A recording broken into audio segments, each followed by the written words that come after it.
ദൈവനാമത്തിന് മഹത്വം. എല്ലാ പ്രിയപ്പെട്ടവർക്കും വേഗം വരുന്ന യേശുക്രിസ്തുവിൻ്റെ നാമത്തിൽ സ്നേഹ വന്ദനം. കഴിഞ്ഞ ക്ലാസ്സിൽ നമ്മൾ ചിന്തിച്ചത് യോശിയ രാജാവിൻ്റെ കാലത്ത് ന്യായവിധി ഉണ്ടായില്ല എന്ന കാര്യമാണ്. അതിന് രണ്ട് കാരണങ്ങളാണ് നമ്മൾ ചിന്തിച്ചത്. ഒന്ന്, ദൈവത്തിൻ്റെ അരുളപ്പാട് അല്ലെങ്കിൽ വചനത്തോട് ശരിയായി പ്രതികരിച്ച യോശിയ രാജാവ്. മറ്റൊരു കാരണം, ദൈവത്തിൻ്റെ സന്നിധിയിൽ തന്നെത്താൻ താഴ്ത്തിയ ഒരു അനുതാപ ഹൃദയം ഉണ്ടായിരുന്ന യോശിയാവ്. നമുക്ക് ഇന്ന് മുൻപോട്ട് ചിന്തിക്കാം. 2 രാജാക്കന്മാർ 22-ാം അധ്യായം 20-ാം വാക്യം തന്നെ നമുക്ക് ഇന്ന് ഒന്നുകൂടെ വായിക്കാം. അതുകൊണ്ട് ഞാൻ നിന്നെ നിന്റെ പിതാക്കന്മാരോട് ചേർത്തുകൊള്ളും, നീ സമാധാനത്തോടെ നിന്റെ കല്ലറയിൽ അടക്കപ്പെടും. ഞാൻ ഈ സ്ഥലത്തിന് വരുത്തുവാൻ പോകുന്ന അനർത്ഥമൊന്നും നിന്റെ കണ്ണ് കാണുകയില്ല. അവർ രാജാവിനോട് ഈ മറുപടി ബോധിപ്പിച്ചു.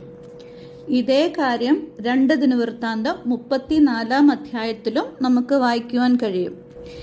ഇവിടെ യോശിയ രാജാവിന് സന്തോഷിക്കാൻ വകയുണ്ടായിരുന്നു, അല്ലെ? തൻ്റെ കണ്ണുകൾ ന്യായവിധി കാണുകയില്ല. എന്നാൽ മുൻപോട്ടുള്ള അധ്യായത്തിൽ നമ്മൾ വായിക്കുമ്പോൾ യോശിയ രാജാവ് അതുകൊണ്ട് തൃപ്തിപ്പെട്ടില്ല. 2 രാജാക്കന്മാർ 23-ാം അധ്യായത്തിന്റെ ആദ്യത്തെ വാക്യത്തിൽ നമ്മളവിടെ കാണുന്നത്, രാജാവ് ഉടനെ ആളയച്ചു. അവൻ യെരുശലേമിലും യഹൂദയിലുമുള്ള എല്ലാ മൂപ്പന്മാരെയും വിളിച്ചുകൂട്ടി. എന്തിനു വേണ്ടിയാണ് അവിടെ കൂട്ടി വരുത്തിയത്? ഇവിടെയാണ് യോശിയ രാജാവിന്റെ സെൽഫ്ലെസ് ആറ്റിറ്റ്യൂഡ് നമുക്ക് കാണുവാൻ കഴിയുന്നത്. തനിക്ക് വേണമെങ്കിൽ ഇങ്ങനെ ചിന്തിക്കാമായിരുന്നു, ഓ, ഞാൻ രക്ഷപ്പെട്ടു, ഇനിയും എന്തെങ്കിലുമൊക്കെ ആയിക്കോട്ടെ. പക്ഷെ യോശിയ രാജാവ് അങ്ങനെ ചിന്തിച്ചില്ല. തൻ്റെ രാജ്യത്തെക്കുറിച്ച്, തൻ്റെ പ്രജകളെക്കുറിച്ച് തനിക്ക് ഭാരമുണ്ടായിരുന്നു. തൻ്റെ രാജ്യത്തെയും യഥാസ്ഥാനപ്പെടുത്തണം എന്ന് താൻ വളരെ ആഗ്രഹിച്ചു. അതിന് താൻ മാത്രം വിചാരിച്ചാൽ പോരാ. അതിനുവേണ്ടിയാണ് യോശിയ രാജാവ് ഉടനെ ആളയച്ച് ദേവാലയത്തിൽ എല്ലാവരെയും കൂട്ടിവരുത്തിയത്. മൂപ്പന്മാരെയും ജനത്തെയും ഒക്കെ താൻ അവിടെ കൂട്ടിവരുത്തി എന്ന് നമുക്കവിടെ വായിക്കുവാൻ കഴിയും. അവിടെ യഹോവയുടെ ആലയത്തിൽ വെച്ച് ആ ന്യായപ്രമാണ പുസ്തകം ജനമൊക്കെയും കേൾക്കെ അത് വായിച്ച് കേൾപ്പിച്ചു. അവിടെ യോശിയ രാജാവ് മുൻകൈയെടുത്ത് താൻ ആദ്യം ഒരു മാതൃക കാണിക്കുന്നു. 2 രാജാക്കന്മാർ 23-3 നമ്മൾ ഇങ്ങനെയാണ് വായിക്കുന്നത്, രാജാവ് തൂണിനരികെ നിന്നുകൊണ്ട് താൻ യഹോവയെ അനുസരിച്ച് നടക്കുകയും അവന്റെ കൽപ്പനകളും സാക്ഷ്യങ്ങളും ചട്ടങ്ങളും പൂർണ്ണ ഹൃദയത്തോടും പൂർണ്ണ മനസ്സോടും കൂടെ പ്രമാണിക്കുകയും ഈ പുസ്തകത്തിൽ എഴുതിയിരിക്കുന്ന നിയമത്തിന്റെ വാക്യങ്ങൾ നിവർത്തിക്കുകയും ചെയ്യും എന്ന് യഹോവയുടെ മുൻപാകെ ഒരു നിയമം ചെയ്തു. ജനമൊക്കെയും ഈ നിയമത്തിൽ യോജിച്ചു.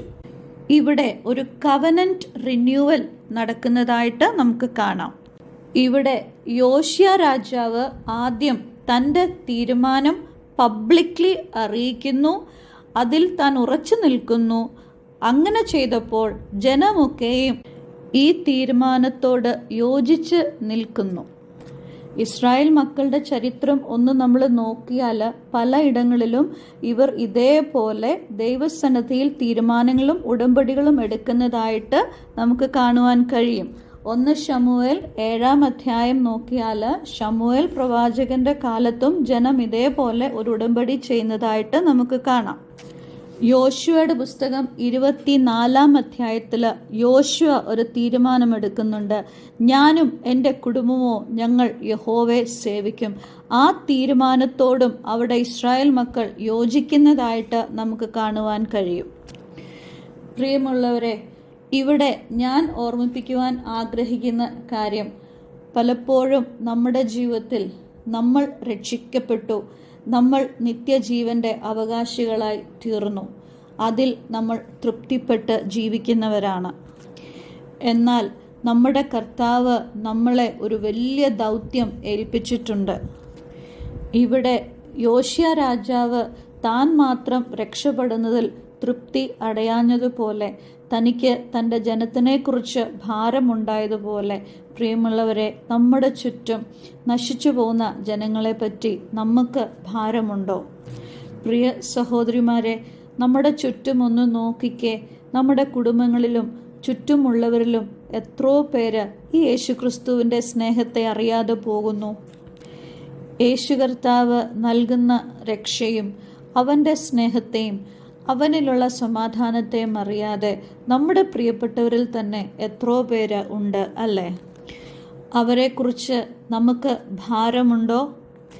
മത്തായിയുടെ സുവിശേഷം 28-ാം അധ്യായത്തിൽ നമുക്ക് ഒരു ഗ്രേറ്റ് കമ്മീഷൻ ഉണ്ട്. അവിടെ സകല ജാതികളോടും സുവിശേഷം അറിയിക്കുവാൻ നമ്മളെ ഏൽപ്പിച്ചിരിക്കുകയാണ്. ലൂക്കോസ് 16:15 നമ്മൾ ഇങ്ങനെയാണ് വായിക്കുന്നത്: സകല സൃഷ്ടികളോടും സുവിശേഷം അറിയിക്കുവേൻ. അപ്പോസ്തലനായ പൗലോസ് ഇങ്ങനെ പറയുന്നുണ്ട്: നിർബന്ധം എൻ്റെ മേൽ കിടക്കുന്നു. പ്രിയ സഹോദരിമാരെ, യേശുക്രിസ്തുവിൻ്റെ സ്നേഹത്തെ രുചിച്ചറിഞ്ഞവരായ നാം ആ സ്നേഹം നമ്മളിൽ തന്നെ ഒതുക്കാതെ മറ്റുള്ളവരിലും ആ സ്നേഹത്തെ ഒന്ന് പകർന്നു കൊടുക്കുവാൻ നമ്മൾ ഉത്സാഹിക്കേണ്ടവരാണ്. കാരണം അത് കർത്താവായ യേശുക്രിസ്തുവിൻ്റെ കൽപ്പനയാണ്, മാത്രമല്ല നമ്മളുടെ സമസൃഷ്ടികളോടുള്ള ദൗത്യവും കൂടിയാണ്. പ്രിയ സഹോദരിമാരെ, നമ്മുടെ ദൗത്യം തിരിച്ചറിഞ്ഞ് കർത്താവായ യേശുക്രിസ്തുവിൻ്റെ വേലയിൽ ആവോളം ചുമൽ കൊടുക്കുവാനും അനേകരെ കർത്താവിങ്കിലേക്ക് നയിക്കുവാനും കർത്താവിൻ്റെ സ്നേഹം അനേകരോട് പകർന്നു കൊടുക്കുവാനും ദൈവം നമ്മളെ സഹായിക്കട്ടെ. ഈ വചനങ്ങളാൽ ദൈവം നമ്മളെ അനുഗ്രഹിക്കട്ടെ. ദൈവനാമം മഹത്വപ്പെടുമാറാകട്ടെ. ആമേൻ.